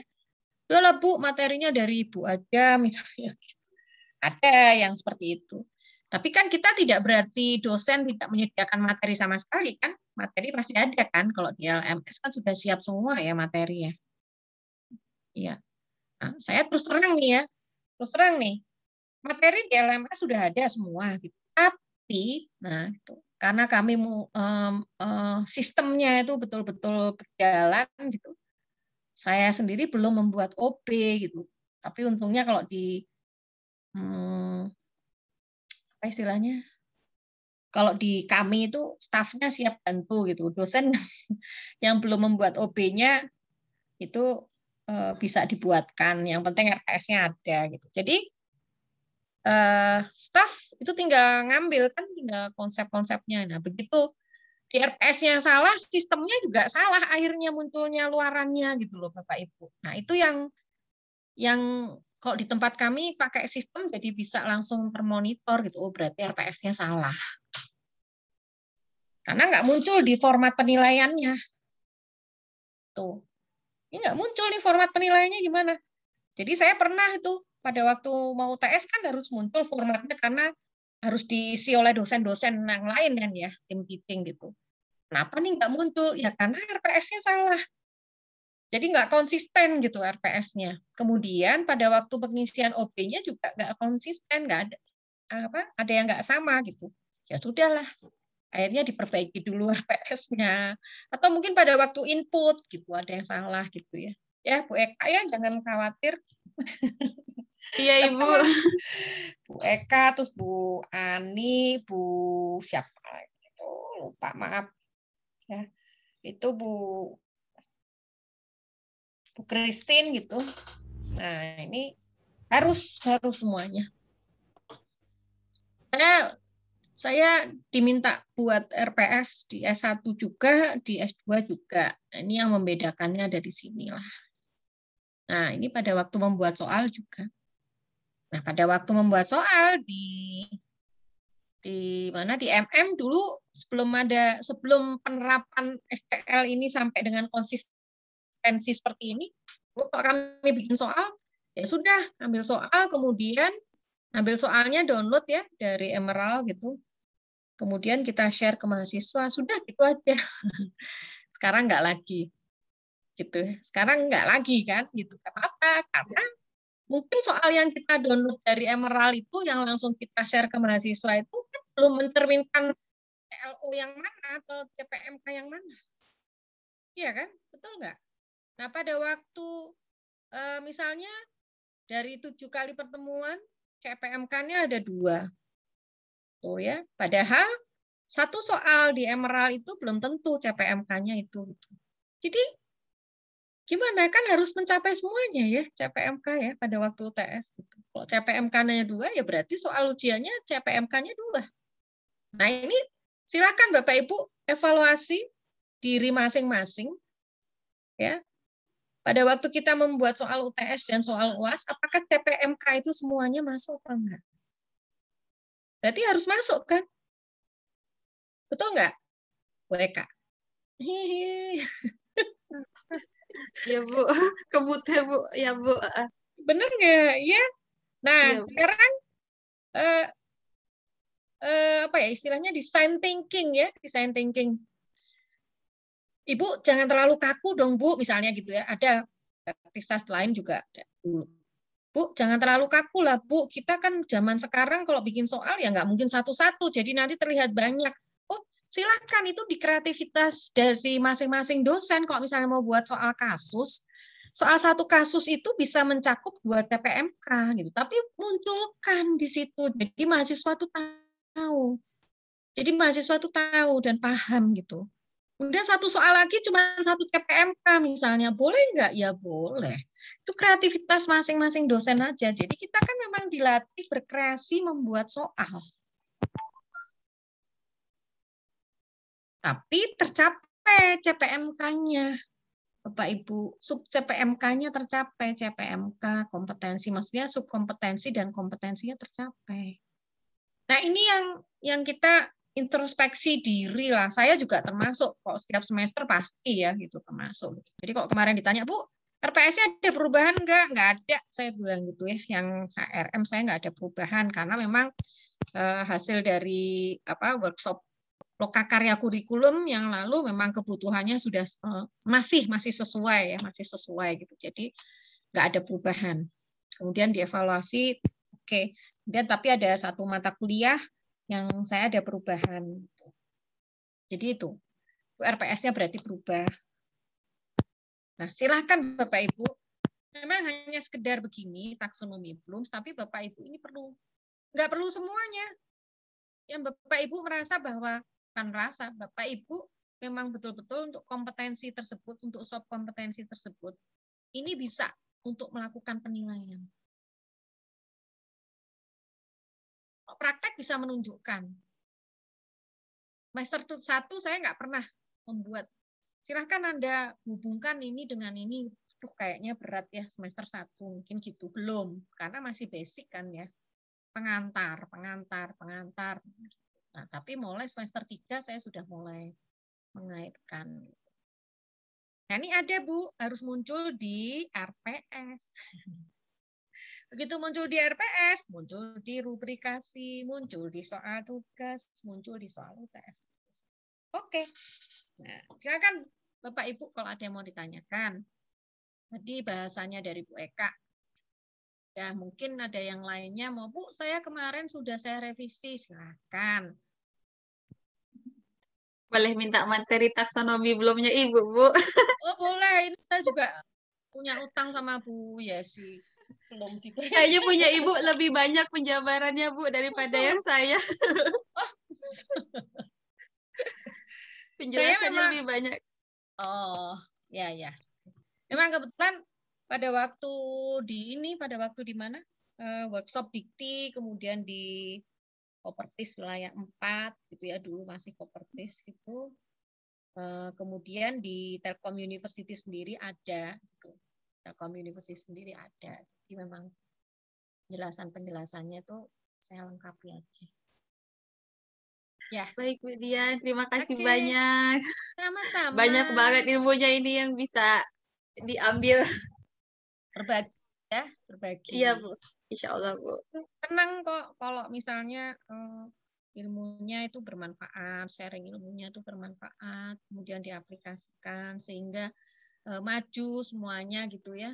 Pokoknya seneng kalau maju semuanya. Saya kalau udah asesor gitu tapi perguruan tingginya misalnya gitu, aduh kok hasilnya gini ya, ya sudah besok dikasih tahu lagi gitu, tapi ya sedih rasanya. Tapi kalau iya Bu, kita mau besok kita perbaiki lagi, nah itu berarti oh ya udah perguruan tingginya mau untuk improvement gitu ya, termasuk yang data sharing ya. Ya, oke, silakan Bapak Ibu kalau ada yang mau ditanyakan. Pokoknya saya masih utang ke Bu Yesi, tenang aja. Bu Yesi nagih terus Budian nggak apa-apa. Ya, silakan Pak Ibu. Saya dari tadi nyari untuk mengukur sikap, sebentar ya, saya belum. Bapak Ibu, ini saya hanya berbagi. Kebetulan saya diberikan tanggung jawab sebagai koordinator manajemen. Karena ini basic sekali di S1 gitu ya, karena kami kan prodinya manajemen. Saya sempat ditanya oleh tim teaching gitu, aduh kenapa sih CPMK banyak banget gitu ya. Ini CPMK-nya ada 5 Bapak Ibu. Apa banyak sih, kita susah nih nanti waktu menilai dan lain sebagainya gitu. Yang susah kan yang koordinator yang bikin desain. Yang bikin desainnya ini yang susah gitu. Tadi yang saya katakan kan. Begitu ininya nggak pas ya berarti di format penilaiannya di sistem asesmennya itu juga nggak akan muncul Bapak Ibu gitu ya. Itu kalau di Telkom sampai seperti itu. Jadi begitu ininya nggak tepat gitu, nggak konsisten, nggak akan muncul itu format penilaian. Jadi semua dosen nggak bisa ngisi kan, itu tanggung jawab koordinator gitu. Jadi memang betul-betul. Nah, yang ingin saya tekankan di sini itu CPMK ini tidak tergantung dari buku referensi, tidak. Jangan lihat dari buku referensi, Bapak Ibu.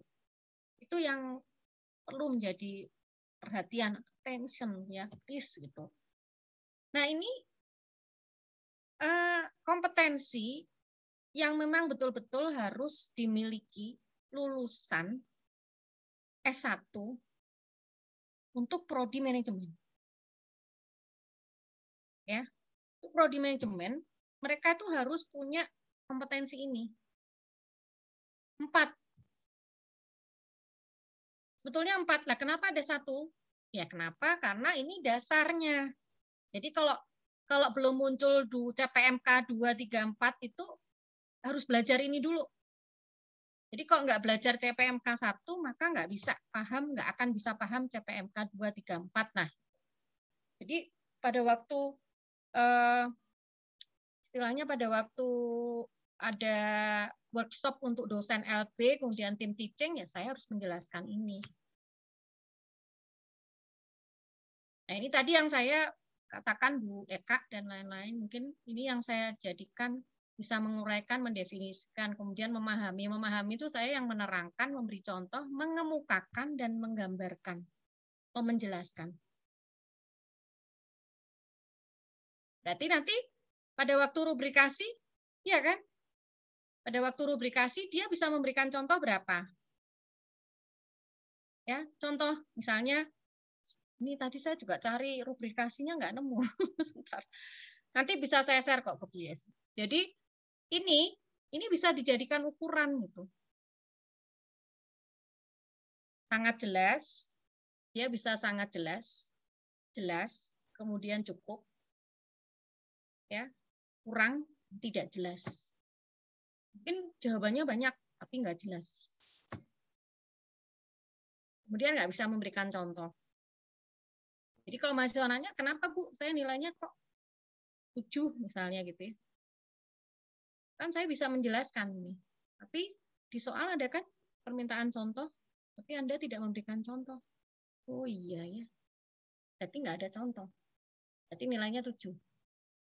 Kita cek di rubrikasi. Ini sudah dijelaskan ya. Oke. Oh iya nih, benar. Nah, itu yang perlu kita apa ya? Kita pertegas gitu di soal, baik soal tugas gitu. Nah, ini indikator-indikatornya muncul. Ya, saya semuanya ini aja, Bu. Oh, Ibu, biar gampang ya, memang biar gampang dan biar terukur, Bu, terukur. Tapi jangan sampai gini, gampang terukur tapi kok kompetensinya nggak tercapai ya. Nah, itu yang harus diperhatikan juga. Nah, ini bisa tercapai. Nah, ini silahkan saja ya, ini bobot-bobotnya gitu ya. Kami kebetulan memang bobotnya lebih banyak di tugas. Berarti tugas ya. Oke. Nah,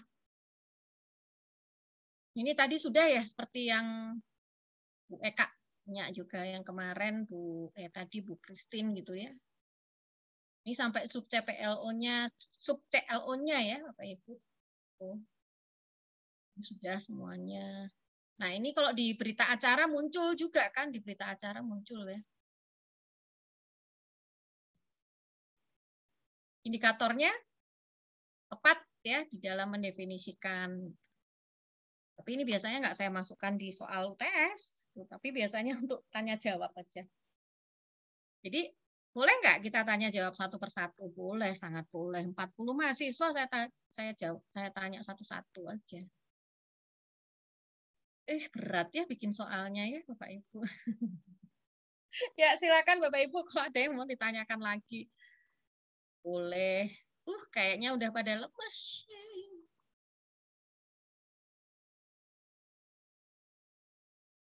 Udah pada lemes ya, soalnya acaranya dari pagi sama. Minum jus Bapak Ibu, minum jus. Ya, ini nanti juga saya akan berikan. Oke, Bapak Ibu, silakan kalau ada yang mau ditanyakan. Boleh kok.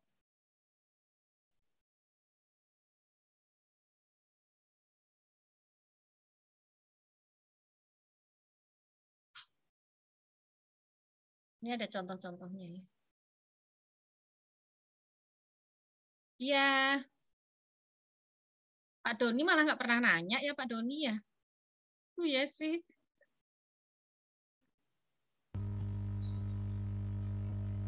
Pak Doni kok mau nanya boleh kok, moderator juga boleh mau nanya.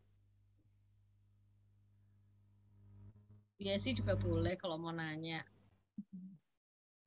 Biasi kayaknya udah apa? Biasi udah apa namanya? Udah hafal ya Bu Yesi ya? Enggak, Bu. Masih belajar juga Bu Dian, tapi ya pertanyaan dari penjelasan Ibu tuh alhamdulillah udah banyak menambah wawasan gitu, Bu. Oh, alhamdulillah. Ditambah lagi sharing-sharing presentasi dari teman-teman tadi ya. Ibaratnya menyimak Bu Dian. Iya. Best practice ya. Best practice ya.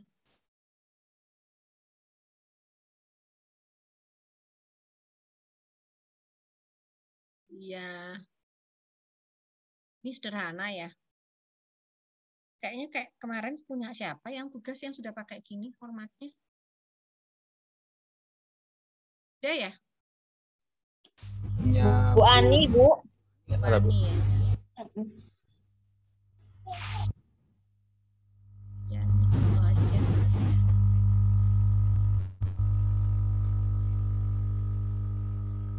Jadi soft skill mungkin kalau di tugas lebih banyak soft skill gitu ya.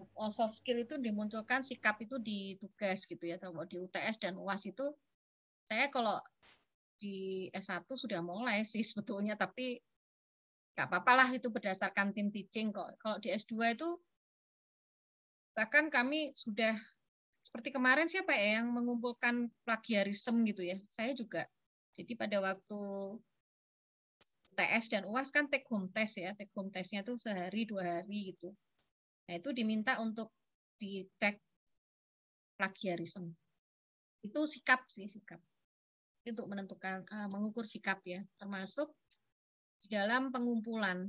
Jadi kalau terlambat, ya kemudian termasuk di dalam sikap itu termasuk ya di ketelitian mengikuti petunjuk lah istilahnya gitu. Petunjuk paling tidak petunjuk teknis di administrasi. Jadi kalau misalnya pengumpulan tugas kan ada petunjuknya tuh. Misalnya hurufnya Time New Roman size 12 gitu ya. Nah, itu kan sudah petunjuk ya. Nah, nanti kalau ada mahasiswa yang tidak menggunakan apa namanya? Spasi 1,5 gitu ya. Ada mahasiswa yang tidak menggunakan Time New Roman itu berarti sikapnya seperti apa. Nah, itu kan bisa dijadikan untuk istilahnya mengukur ya nilai soft skill tadi, sikap tadi ya. Nah ini silahkan gitu Bapak Ibu ya. Kemudian tingkat kerumitan itu, nah ini tadi malah ada contohnya ya. Ini saya ambil dari pada waktu saya workshop dulu tahun berapa ya 2000 workshop kembali ya, workshop terus ya. Ini beberapa contoh saja.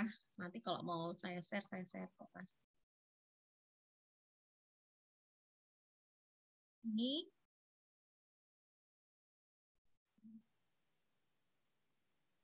saya hanya penasaran, ini Atma Jaya waktu saya apa istilahnya? Saya dapat mentornya itu dari Universitas Atma Jaya pada waktu itu. Nah, ini tadi saya nemu kembali gitu tahun 2016. Jadi dimentor oleh dari diktinya itu Universitas Atma Jaya. Nih, ini udah ada nih. Ya kalau Atma Jaya memang sudah duluan ya, udah banyak gitu. Hampir sama kok Bapak Ibu, hampir sama sebetulnya.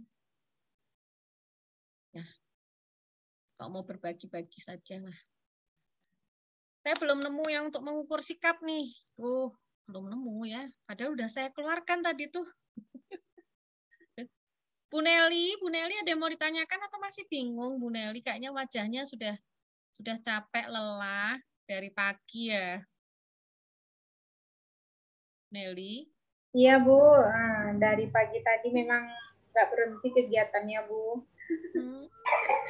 Tapi semangat ya Bu ya? Ya, dari tadi masih ngajar sampai sore masih inilah Bu.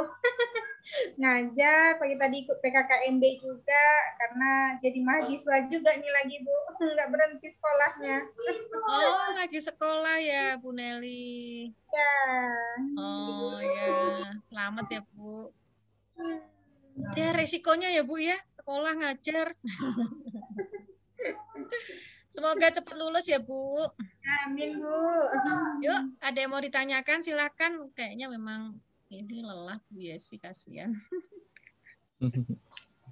Gak apa-apa nanti kalau ada misalnya ada RPS-nya di share aja Bu ke saya, nanti kasihan teman-teman ini. Ya, siap Bu. Nanti untuk luaran mungkin kami share dulu ke Ibu sebelum kami upload ke aplikasi Kemendikbud ya Bu ya. Ya. Ya. Ya. Soalnya ini apa? Khawatir dicek ya Bu ya. Simonef kayaknya enggak sih, tapi yang penting luarannya yang harus ada sesuai dengan materi yang diberikan gitu Bu. Ya, ya betul. Yang diberikan oleh pakarnya. Ya. Sip. Silakan. Kalau ada yang mau tanyakan masih atau cukup, monggo Pak Doni, Biesi, saya mengikut saja. Ini pada waktu saya tahun berapa ini? udah ya kemarin nih. Bu Dian mau nanya, Ya. Bu. Ya. Kalau untuk tim teaching itu, Bu, itu berarti memang setiap prodi harus menyiapkan tim teachingnya ya, Bu ya? Ibu Tim teaching itu bisa mediator saja? Atau memang di prodi itu ada beberapa orang tim teachingnya memang khusus dia menginikan dari menseleksi semua mengkoreksi RPS, bahan ajar dan lain-lain soal gitu. Itu bagus ya. Bu, kalau tapi pasti kan Bu ya, misalnya kalau ada satu mata kuliah ya satu mata kuliah ada sekian kelas gitu Bu, misalnya. Misalnya ada satu mata kuliah itu terdiri dari 5 kelas. Itu ada teaching, itu ada koordinator mata kuliah. Tapi kalau cuma satu kelas nggak mungkin tim teaching ya Bu ya. Kalau satu kelas kan nggak mungkin tim teaching Bu. Kecuali terdiri dari 2 dosen gitu juga bisa sih sebetulnya Bu. Jadi satu dosen itu dari pertemuan pertama sampai dengan pertemuan ke-7 berarti UTS itu juga bisa tim teaching. Nah itu silakan kebijakan dari prodi masing-masing. Kan beban mengajar. Ya. Nah, kalau saya dulu pada waktu wakil dekan 1 saya memberikan arahannya distrategikan saja bahwa yang namanya kelompok bidang keahlian itu terbagi rata lah istilahnya untuk beban kerja dosen, Bu, beban kerja dosen. Nah, itu akan terlihat pada waktu kalau wakil dekan kan pasti mengevaluasi ya setiap prodi gitu loh. Ini kenapa dosen ini bebannya banyak, kemudian dosen ini sedikit gitu. Kenapa nggak bisa dibagi saja misalnya? Nah, saya dulu strateginya begitu, Bu. Ini cuma satu kelas, Bu Dian. Kok satu kelas kan nggak mungkin diajarkan oleh 2 dosen. Kenapa enggak? Bisa aja jadi 2 dosen, tapi satu misalnya gitu ya, dosen itu mengajarnya mulai dari pertemuan pertama sampai dengan ke-7 UTS. Kemudian berikutnya dosen yang kedua, teaching dosen yang berikutnya itu mengajarkannya di pertemuan ke-8 sampai ke-14. Nah gitu. Sama untuk mengevaluasi Bu, monitor sama evaluasi. Jadi jangan dipegang oleh satu dosen. Kalau saya sih sebaiknya begitu. Iya kan? Jadi bisa saling ngontrol lah istilahnya gitu. Bisa saling ngontrol, Bu. Jadi lebih apa ya? Lebih terkendali kalau buat saya. Sama saling mengevaluasi. Tapi tentunya dilihat dari itu ya, Bu, dari beban kerja dosen ya, Bu. Nah, ini kalau prodi kalau di STIE gitu, stikes itu berarti gimana, Bu? Yang mengevaluasi atau yang memonitor, yang mengendalikan beban kerja dosen ada di mana? Dari prodi terus kemana, Bu? Wakil ya? Wakil ketua ya? Wakil ketua 1, Bu. Ya, nah itu memang tugasnya wakil ketua 1 jadinya gitu. Untuk mengendalikan ya beban kerja dosen. Nah, ini nanti bisa jadi masukan lah, Bu. Jadi kalau di tempat kami memang itu, Bu, jadi tidak satu kelas tidak hanya diajar oleh satu dosen gitu. Tapi memang saya mengajar mata kuliah itu, Bu, itu manajemen, pengantar manajemen, kemudian MSDM, kemudian digital talent management, kemudian metodologi penelitian. Tapi itu di S2, yang S1-nya pengantar manajemen. Karena kan kita tetap home base-nya S2 ya, jangan lupa ya Pak Ibu, itu tetap harus mengajar wajib ya. Di aturan dikti kan tetap harus mengajar wajib di S1. Nah, itu yang harus diperhatikan aja. Beban mengajar dosen Bapak Ibu itu harus diperhatikan. Jangan terlalu banyak ya di satu orang, sementara yang lainnya kurang misalnya. Oke, silakan Bu Yasi. Gimana? Mudah-mudahan. Ya, silakan Pak Doni. Gimana Pak Don? Bu, tadi terkait apa? Mengajar Bu di home base. Tadi Ibu mengatakan dosen S2 wajib mengajar di S1 Bu ya? Iya, tetap harus wajib Pak. Itu ada di Menko Westbank. Sama di aturan kementerian dan BKD dosen kalau misalnya. Nanti saya Tapi nggak ditentukan kan Bu berapa SKS gitu Bu? Oh enggak, paling tidak satu kelas saja udah cukup Pak. Tapi wajib Pak. Iya, wajib itu ya. Kalau home base, iya. Home base-nya itu di S2. Home base dosen S2 ya, Bu ya. Iya, betul. Itu tetap wajib mengajar di S1. Satu kelas juga nggak apa-apa. SKS misalnya gitu ya. Itu juga bisa. Jadi harus ya, Bapak Ibu. Baik Ibu, makasih Ibu. Dulu bebas ya. Jadi memang dulu di tempat kami sempat gitu ya, nggak usah ngajar itu kan dosen-dosen yang home base-nya S2 itu udah nyaman di S2 gitu, jadi nggak mau ngajar di S1 misalnya gitu. Kemudian saya buka peraturannya loh. Ini peraturannya, wah harus ya, iya paling nggak satu kelas gitu ya, 2 SKS, nggak masalah gitu. Yang penting wajib. Ya Bapak Ibu ya. Ini saya berikan contoh satu sedikit lagi ya. Mudah-mudahan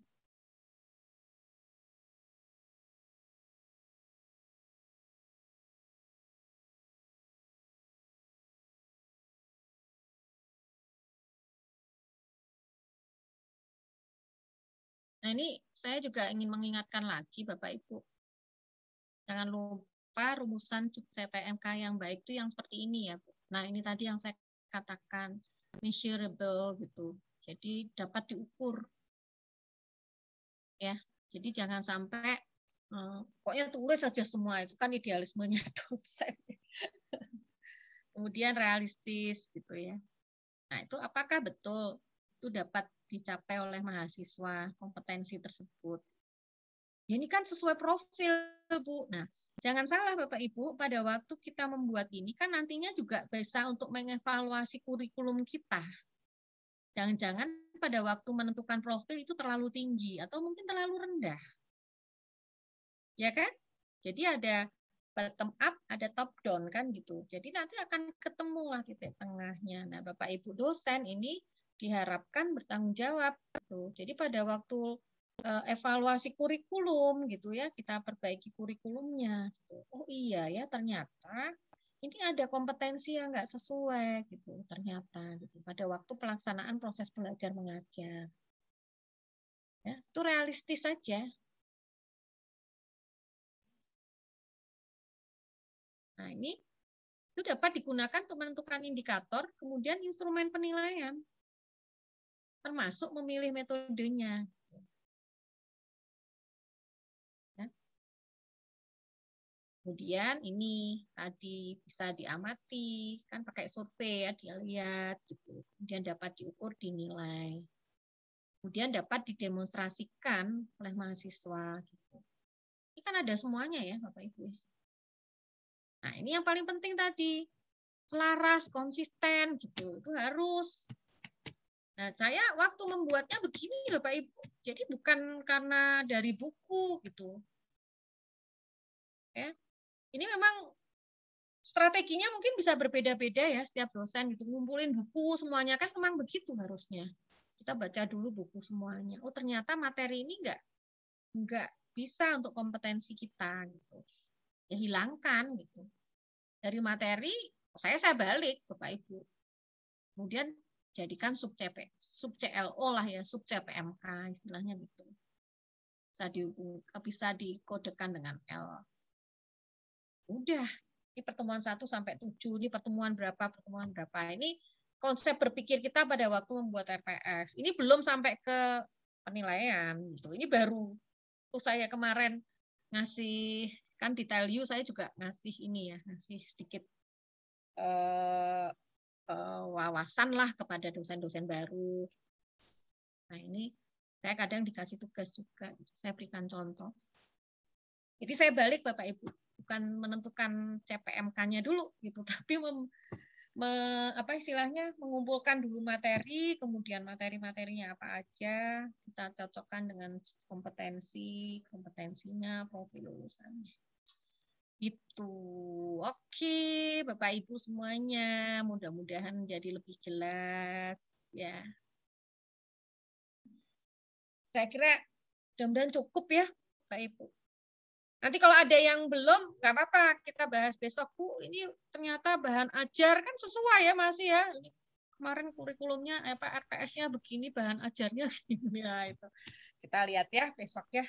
Ya Bu Eka, Bu Wen, semangat. Wah, kemarin Bu Wen jadi moderator.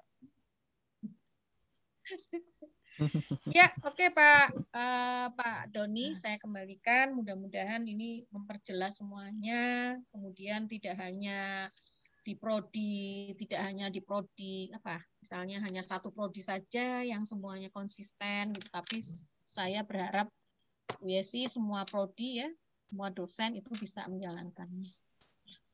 Oke, Bu, terima kasih sekali. Mohon maaf kalau ada kekurangan. Yang paling penting itu adalah ilmunya bermanfaat dan bisa diaplikasikan dengan segera. Oke, terima kasih. Assalamualaikum warahmatullahi wabarakatuh. Waalaikumsalam warahmatullahi wabarakatuh. Baik Ibu, terima kasih banyak Ibu ya atas pemaparannya yang